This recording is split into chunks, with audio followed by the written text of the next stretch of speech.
Study, we're diving deep into one of the most legendary heavy tanks of World War II, the Soviet КВ-1. The КВ-1, short for Clement Voroshilov tank, was a revolutionary heavy tank developed by the Soviet Union in the late 1930s. Named after the Soviet Defense Commissar Clement Voroshilov, the КВ-1 played a key role during the early years of the war. What made the КВ-1 stand out from its contemporaries was its heavy armor. At a time when most tanks were lightly armored, the КВ-1 came in like a fortress on tracks, with armor up to 90 mm thick. It was practically invulnerable to most German anti-tank weapons in the early stages of the war. The КВ-1 made its combat debut during the Winter War against Finland in 1940, and later saw extensive action during Operation Barbarossa, the German invasion of the Soviet Union in 1941.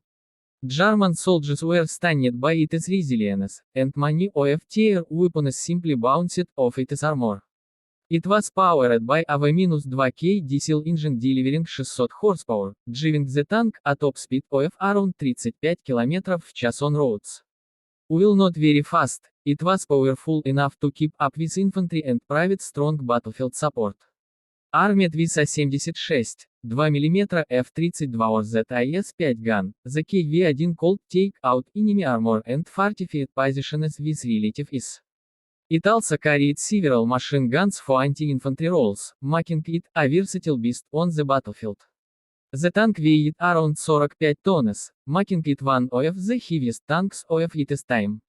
This massive weight contributed to its durability, but also caused some issues with mobility and mechanical reliability, especially in rough terrain.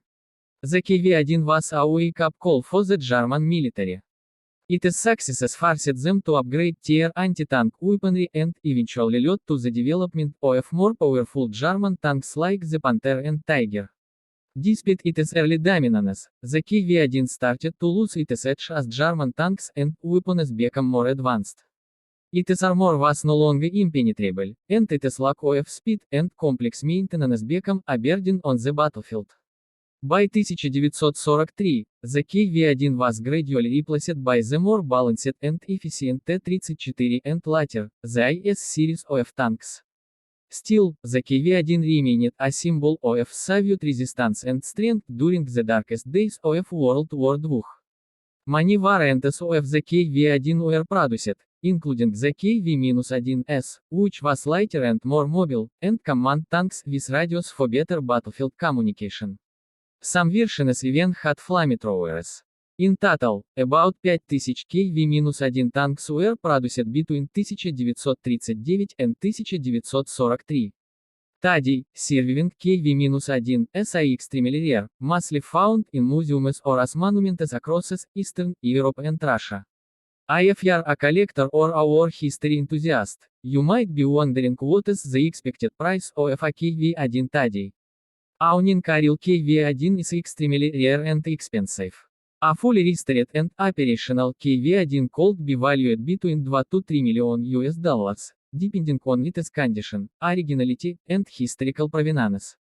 Even non-working or heavily damaged КВ-1 hulls can fetch several $100,000 due to their rarity and historic significance. Replica models or museum-quality static displays can range from $50 США, 000 to $200 США, 000. This tank is not just a piece of military hardware.